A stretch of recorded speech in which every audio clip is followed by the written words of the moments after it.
আমি বাংলাদেশে আসব। এখনই খুব বড় একটা আন্দোলন দরকার নাই, কেবল তো পচন শুরু। চুরি চামারি খুন খারাপি প্রতিনিয়ত। আমি বাংলাদেশে আসব। হ্যাঁ, ফাঁসি দিয়েছিলাম জানি, আসবো, তবে একটু তারেক ক্ষমতা এসেছে, তার রাষ্ট্র পরিচালনাটা একটু দেশবাসী দেখুক। যাদেরকে এত আহ্লাদ করে নিয়ে আসলো এক বিশ্ব বাটপার, সেখানে দেখলো কেমন চালায়, আর এরা দেখুক কেমন চালায়, সেটা একটু দেখতে হবে তো মানুষকে। কিন্তু আমাদের যত নেতাকর্মীকে হত্যা করেছে, বাড়িঘর লুটপাট করেছে, মেয়েদের উপরে নির্যাতন করেছে, যেহেতু হাত গেছে, পা গেছে, চোখ গেছে, তাদেরকে মেরে ঝুলেছে। 2 দিন আগেও আমার ছাত্রলীগের এক ছেলেকে মেরে পা বেঁধে ঝুলিয়ে রেখেছে। সেই মহেশখালী পুরোহিতকে মেরে আগুন দিয়ে পুড়িয়েছে।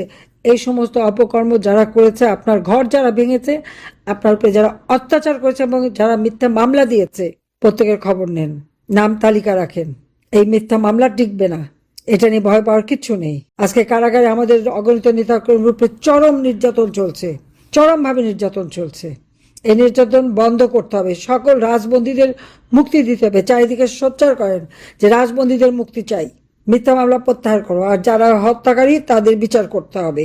এবং সেটা এরা যদি করতে না পারে, ইনশাল্লাহ আমরা করব, একদিন একদিন আমরা করবই। কাজে সেইভাবে নিজেদেরকে তৈরি করেন, সংগঠন শক্তিশালী করেন, মানুষের কাছে যান। মানুষ খুব কষ্টে আছে, সেই যে এই সমস্ত মানুষ এখন যেখানে কোনো ক্ষুধা দারিদ্র ছিল না, আজকে সেই মানুষ, আজকে ক্ষুধার্ত দারিদ্রের কষাঘাতে জর্জরিত কর্মহীন তরুণ সমাজ। শিক্ষার পরিবেশ নাই, সেটাও ধ্বংস করেছে। আমাদের আওয়ামী লীগ করে দেখে, যুবলীগ করে দেখে হাজার হাজার ছেলে মেয়েকে পড়াশোনা করতে দেয় না। আমি তাদের বলবো ভয়ের কিছু নাই, ওরকম 1 বছর 2 বছর চলে যায়, কিন্তু তারপরে আবার পড়াশোনা করা যায় এবং তারা আবার পড়াশোনা করবে, সার্টিফিকেট আবার দেওয়া হবে, নিশ্চয়ই আবার দিন ফিরে আসবে। যারা চাকরি হারিয়েছে তাদের চাকরিতে আবার পুনর্বাসন করা হবে। এটা সময়ের ব্যাপার মাত্র, সে সময় খুব বেশি দূরে না, খুব শিগগিরই পরিবর্তন আসবে ইনশাল্লাহ। আমি আছি, আপনাদের পাশে থাকবো, জনতার জয় হবে হবে। আজকে শিশুদের টিকার ব্যবস্থা, এই টিকা সময় মতো দেওয়া এবং 96 সালে সরকার আসার পরেই আমরা যেমন টিকাদান কর্মসূচিকে অগ্রাধিকার দিয়েছি, বাংলাদেশ পোলিও মুক্ত দেশ হিসেবে প্রতিষ্ঠা লাভ করেছিল। আর সেই সঙ্গে সঙ্গে যে অন্যান্য হুপিং কফ, ডিপথেরিয়া থেকে শুরু করে, মানে যেগুলি সাধারণভাবে হয়ে থাকে, যেমন টিটিনাস, তারপরে ওই হেপাটাইটিস বি, তাছাড়া মেনিনজাইটিস, এই সব ধরনের টিকা কিন্তু আমরা সবগুলি একসাথে এই 5টা একই জায়গায় নিয়ে এসে একই সাথে শিশুদের দিতাম, তাদের জন্য না হয়। তাছাড়া মিজেলস, এই টিকাটাও আমরা নিয়মিত দেওয়া শুরু করলাম। এমনকি বাচ্চাদের যে পেটে গুঁড়োকৃমি হয়ে তাদের শরীর খারাপ করে, সেই গুঁড়োকৃমির জন্য শুধু বাচ্চা না, বাচ্চা সহ হোল পরিবারকে বছরে 2বার তাদের খাওয়ানো। বাচ্চাদের জন্য ভিটামিন এ ক্যাপসুল দেওয়া। এবং তারা অনেক সময় আপনারা জানেন যে জন্মান্ধ হয়, কেন হয় সেখানে মাতৃত্বকালীন সময় মায়ের সেবা দেওয়া, মাকে বিশেষ চিকিৎসার ব্যবস্থা এবং রুবেলা নামে একটি ইনজেকশন তাকে দেওয়া হতো, চিকিৎসা দেওয়া হতো, যার ফলে আর ওই জন্মান্ধ শিশু কিন্তু হয়নি। সেটাও আমরা কিন্তু নিয়ন্ত্রণে এনেছিলাম। এবং এই টিকাগুলি দিতে গেলে একটা নিয়ম আছে, একটা বাচ্চাকে কখন দিতে হবে। একদম বাচ্চাটার জন্মের মানে সাথে সাথে, মানে 1 মাস থেকে 6 মাসের মধ্যে কত দিতে হবে, বা 2 মাস থেকে 10 সপ্তাহের মধ্যে, 6 সপ্তাহের মধ্যে দিতে হবে, 10 সপ্তাহের মধ্যে কোনটা দিতে হবে, 18 সপ্তাহের মধ্যে কোনটা দিতে হবে।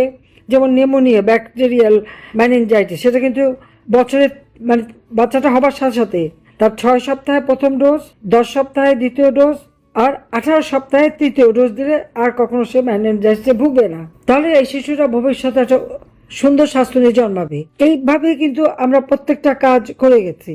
যেমন এই যে ডিপথেরিয়া বা টিটিনাস, হুপিং কফ, হেপাটাইটিস বি, তারপর আপনার মেনিনজাইটিস, যে সমস্তগুলি যে দেওয়া, কোনটা 6 সপ্তাহ, 10 সপ্তাহ, 14 সপ্তাহ, ওইগুলি ভাগ করে করে।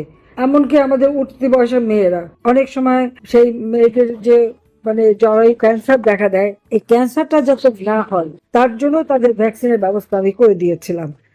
ক্যান্সার থেকে তাদের প্রোটেকশন করা, যে সার্ভিক্যাল ক্যান্সার প্রোটেকশনের ব্যবস্থা, তাদের যেমন একটা ডোজ তাদের দেওয়া হতো ঠিক 10 বছর থেকে 14 বছর বয়স যখন, তখনই, এবং 18 বছর বয়স পর্যন্ত আমরা সেই ইঞ্জেকশনটা দিয়ে দিতাম, যাতে বাচ্চারা আর কোনো রকম এই ধরনের ইসে না ভোগে।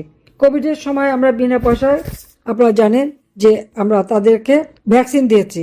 কই ধনী দেশগুলো তো দেয়নি বিনা পয়সায়, টেস্টিং এবং ভ্যাকসিন বিনা পয়সায় দিয়েছি।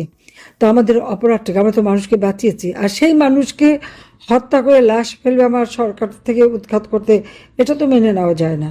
কিন্তু কি দুর্ভাগ্যের বিষয় যে আমাকে দেশ ছাড়তে তো বাধ্য করা হলো। আমি তো জানতাম না আমি টুঙ্গিপাড়া যাবো, কিন্তু আমাকে চলে আসতে হয়েছে এখানে।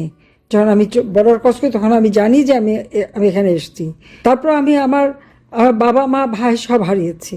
আমার ছেলেগুলিকে স্নেহবঞ্চিত করেছি। আমার একমাত্র বোন, তাকে স্নেহবঞ্চিত করে আমি দিন রাত বাংলাদেশের মানুষের জন্য আমি কাজ করেছি। তা আজকে আমাকে তাড়ানোর পর বাংলাদেশটাকে অনেকে তো ভেবেছিল ইউনূস এসেছে আহা শান্তির দূত, শান্তি পুরস্কার নিয়ে বাংলাদেশের মানুষের জীবনে শান্তি আর শান্তি আর শান্তি আসবে, আর বাংলাদেশ অর্থনৈতিকভাবে উন্নতি করে একেবারে যেন সেই বলে না দুধের নহর আর ক্ষীরের পাহাড় গড়ে তুলবে।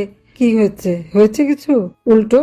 আজকে আপনি এই নরসিংদী যান, প্রত্যেকটা ঘরে ঘরে কান্নার রোল। নারী পুরুষ নির্বিশেষে সকলের উপর অত্যাচার নির্যাতন, নারী শিশু প্রতিনিয়ত ধর্ষিত হচ্ছে।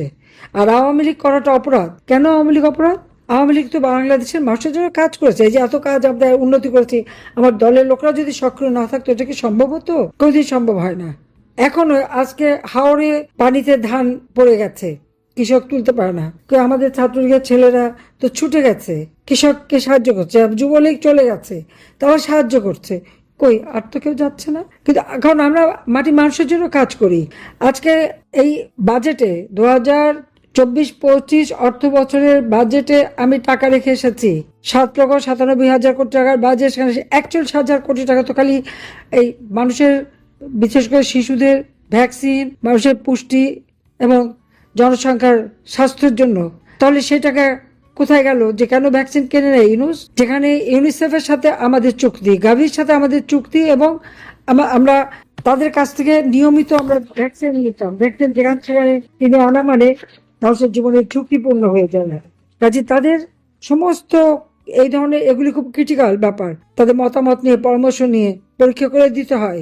সিরিঞ্জ নাই, ভ্যাকসিন নাই, কিছু নাই।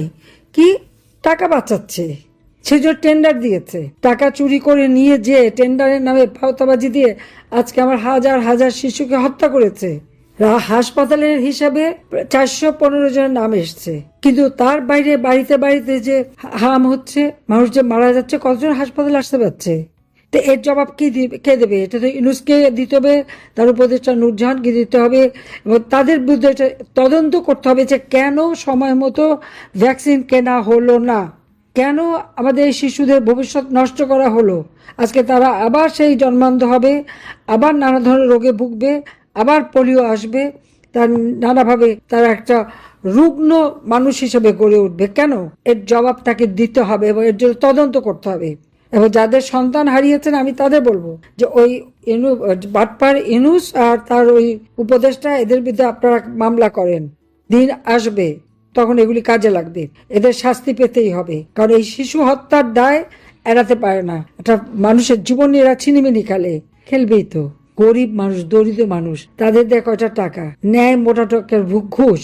ওই মোটা টাকা সুদ খেতে খেতে ওদের অভ্যাস খারাপ হয়ে গেছে। আর বিশ্ব বাটপার ইউনূস, সে ক্ষমতা এসে যেমন দেশের অর্থনীতি ধ্বংস, জীবনের নিরাপত্তা নাই, মানুষ ঘরে ঘুমাতে পারে না, আর সব আওয়ামী লীগের উপরে। কেন? এই দেশ স্বাধীন করেছে বাংলাদেশ আওয়ামী লীগ, জাতির পিতা বঙ্গবন্ধু শেখ মুজিবুর রহমানের নেতৃত্বে। এই দেশের যুদ্ধ বিধ্বস্ত সেই দেশকে স্বল্পোন্নত দেশে উন্নীত করে গিয়েছেন জাতির পিতা বঙ্গবন্ধু শেখ মুজিব। 15 আগস্টের পরে যে অবৈধ ক্ষমতা দখলে পালা শুরু হলো, মানুষের ভাগ্য পরিবর্তন হয়নি। ভাগ্য পরিবর্তন হয়েছে 21 বছর পর যখন আওয়ামী লীগ ক্ষমতা এসেছে তখন। 96 থেকে 2001 বিদ্যুৎ উৎপাদন বাড়ানো, আমাদের শ্রমিকদের মজুরি বাড়ানো, কৃষকদের ঘরে সার পৌঁছে দেওয়া, উৎপাদিত পণ্যের ন্যায্য মূল্য দেওয়া, তরুণ সমাজের কর্মসংস্থানের ব্যবস্থা করা, কর্মসংস্থান ব্যাংকের মাধ্যমে বিনা জামানতে ঋণ দিয়ে তাদেরকে নিজের পায়ে দাঁড়ানোর ব্যবস্থা করে দেওয়া, তাদেরকে ট্রেনিং দিয়ে তারা যেন নিজেদের কাজ নিজেরা করে খেতে পারে, স্টার্ট আপ প্রোগ্রাম, তার জন্য টাকা রাখা, তাদের ট্রেনিং এর ব্যবস্থা করা, আধুনিক প্রযুক্তির শিক্ষা দেওয়া, সবই তো আওয়ামী লীগের করা। আজকে প্রত্যেকটা ঘরে ঘরে আমরা বিদ্যুৎ পৌঁছে দিতে পেরেছি। 1600 মেগাওয়াট পেয়েছিলাম বিদ্যুৎ, 4300 মেগাওয়াটে রেখে এসেছিলাম 2001-এ। 2009 সরকার গঠন করে পেলাম 3200, এবং পরে আসলো আরো কিছু 3800। সেখান থেকে 28,000 মেগাওয়াট বিদ্যুৎ উৎপাদন করে প্রত্যেক ঘর আমরা আলোকিত করেছি। কৃষকের ঘরে সার গেছে। 2,62,00,000 কৃষককে কৃষি উপকরণ কার্ড দিয়েছি। 1 কোটি ভূমিহীন গৃহহীন এবং নিম্নবিত্ত মানুষ, সেই নিম্নবিত্ত পরিবারকে 1 কোটি মানুষকে আমরা বিশেষ কার্ড টিসিবির মাধ্যমে দিয়েছি। মাত্র 30 টাকায় চাল কিনতে পারে এবং নিত্য প্রয়োজন কিনতে পারে, জিনিস কিনতে পারে, সেই ব্যবস্থা করে দিয়েছিলাম যখন সারা বিশ্বব্যাপী অর্থনৈতিক মন্দা। তাছাড়া জেলে, কামার, কুমার, তাঁতি, লবণ চাষি কেউ বাদ যায়নি। কি বলে, আমাদের চা শ্রমিক থেকে শুরু করে সকলকে। আর আজকে কি অবস্থা, একটার পর একটা ইন্ডাস্ট্রি বন্ধ, একটার পর একটা গার্মেন্টসের অর্ডার বিদেশে চলে গেছে, গার্মেন্টস বন্ধ, লক্ষ লক্ষ শ্রমিক বেকার, কৃষক সার পায় না, সেচ দিতে পারে না, সেচ দখল, সবকিছু দখল, সব জায়গায় চাঁদাবাজি, প্রত্যেক জিনিসের দাম বেড়ে আজকে মানুষের ক্রয় ক্ষমতার বাইরে, ভাতা পিছু আয় কমে গেছে, প্রবৃদ্ধি কমে গেছে, উন্নয়নশীল দেশের মর্যাদা হারিয়ে ফেলেছি, সব হারিয়ে গেছে ইউনূসের বদৌলতে। আর ইউনূসের পরে আসছে সেই খাম্বা আর গ্রেনেড হামলাকারী, তারেক ক্ষমতায়, আর এক লুটেরা। দেশটা আজকে ধ্বংসের দিকে। আওয়ামী লীগ নিষিদ্ধ করবার ক্ষমতা তাদের নেই। আমি আওয়ামী লীগের প্রত্যেক নেতাকর্মীকে বলবো, আপনারা নিজেদেরকে নিষিদ্ধ মনে করবেন না, কারণ ওরা অবৈধভাবে ক্ষমতা দখলকারী, ওদের কোনো অধিকার নাই আওয়ামী লীগকে নিষিদ্ধ করে। আওয়ামী লীগ মাটি মানুষের সংগঠন। আওয়ামী লীগ এই দেশকে স্বাধীন করেছে। আওয়ামী লীগ অর্থনৈতিক উন্নতি দিয়েছে। আওয়ামী লীগ মানুষের জীবন মান উন্নত করেছে। আওয়ামী লীগ এই দেশের সাক্ষরতার হার 78.8 উন্নীত করেছিল। আওয়ামী লীগ আধুনিক বিজ্ঞান প্রযুক্তি সম্পন্ন, জ্ঞান সম্পন্ন একটা জাতি হিসেবে তরুণ সমাজকে গড়ে তোলার পদক্ষেপ নিয়েছে। বঙ্গবন্ধু স্যাটেলাইট 1 উৎক্ষেপণ করেছে। কাজে সেই আওয়ামী লীগকে নিষিদ্ধ করবার ক্ষমতা তাদের নাই। যারা অবৈধ তাদের ওই নির্দেশ মানার কোনো প্রয়োজন নাই। হ্যাঁ, মামলা দিয়েছে আমার বিরুদ্ধে, তো 600 মামলা, আমার ফাঁসিও দিয়েছে। এই সমস্ত অপকর্ম যারা করেছে, আপনার ঘর যারা ভেঙেছে, আপনার উপরে যারা অত্যাচার করেছে এবং যারা মিথ্যা মামলা দিয়েছে, প্রত্যেকের খবর নেন, নাম তালিকা রাখেন। এই মিথ্যা মামলা টিকবে না, এটা নিয়ে ভয় পাওয়ার কিচ্ছু নেই। আজকে কারাগারে আমাদের অগণিত নেতাকর্মীর উপরে চরম নির্যাতন চলছে, চরমভাবে নির্যাতন চলছে। এই নির্যাতন বন্ধ করতে হবে। সকল রাজবন্দীদের মুক্তি দিতে হবে। চারিদিকে সোচ্চার করেন যে রাজবন্দীদের মুক্তি চাই, মিথ্যা মামলা প্রত্যাহার করো, আর যারা হত্যাকারী তাদের বিচার করতে হবে। এবং সেটা এরা যদি করতে না পারে, ইনশাল্লাহ আমরা করবো, একদিন আমরা করবোই। কাজে সেইভাবে নিজেদেরকে তৈরি করেন, সংগঠন শক্তিশালী করেন, মানুষের কাছে যান। মানুষ খুব কষ্টে আছে। সেই যে এই সমস্ত মানুষ এখন, যেখানে কোনো ক্ষুধা দারিদ্র ছিল না, আজকে সেই মানুষ, আজকে ক্ষুধার্ত দারিদ্রের কষাঘাতে জর্জরিত কর্মহীন তরুণ সমাজ। শিক্ষার পরিবেশ নাই, সেটাও ধ্বংস করেছে। আমাদের আওয়ামী লীগ করে দেখে, যুবলীগ করে দেখে হাজার হাজার ছেলে মেয়েকে পড়াশোনা করতে দেয় না। আমি তাদের বলবো, ভয়ের কিছু নাই। 1 বছর 2 বছর চলে যায়, কিন্তু তারপরে আবার পড়াশোনা করা যায় এবং তারা আবার পড়াশোনা করবে, সার্টিফিকেট আবার দেওয়া হবে, নিশ্চয়ই আবার দিন ফিরে আসবে। যারা চাকরি হারিয়েছে তাদের চাকরিতে আবার পুনর্বাসন করা হবে। এটা সময়ের ব্যাপার মাত্র। সে সময় খুব বেশি দূরে না, খুব শিগগিরই পরিবর্তন আসবে ইনশাল্লাহ। আমি আছি, আপনাদের পাশে থাকবো। জনতার জয় হবে হবে। জয় বাংলা, জয় বঙ্গবন্ধু। তো আজকে এই পর্যন্তই, কিন্তু প্রশ্নগুলো এখানেই শেষ নয়। এই দেশ, এই রাজনীতি, এটা আমাদের সবার। আপনি, আমি, আমরা সবাই মিলে গড়ে তুলব সচেতনতার একটা মঞ্চ। আপনার ভাবনা, আপনার চিন্তা এবং আপনার মতামত আমাদের দরকার। তাই কমেন্টে লিখে জানান এই মুহূর্তে আপনি কি ভাবছেন এবং আপনি কোন দিকে তাকাচ্ছেন। রিপাবলিক অ্যান্ড পলিটিক্স কেবল খবর বা বক্তব্যের জায়গা নয়, এটা একটা ভিন্ন মতের প্ল্যাটফর্ম। এখানে প্রশ্ন করার সাহস আছে, সত্যের পেছনে ছুটে চলার স্পর্ধা আছে। চ্যানেলটি ভালো লাগলে অবশ্যই সাবস্ক্রাইব করে পাশে থাকুন, কারণ একটা ক্লিকেই হতে পারে হাজারো অন্ধকার ভেদ করে আলো খোঁজা শুরু। ফিরছি পরের পর্বে আরও খোলামেলা বিশ্লেষণ নিয়ে। সে পর্যন্ত সবাই ভালো থাকুন, সুস্থ থাকুন। আল্লাহ হাফেজ।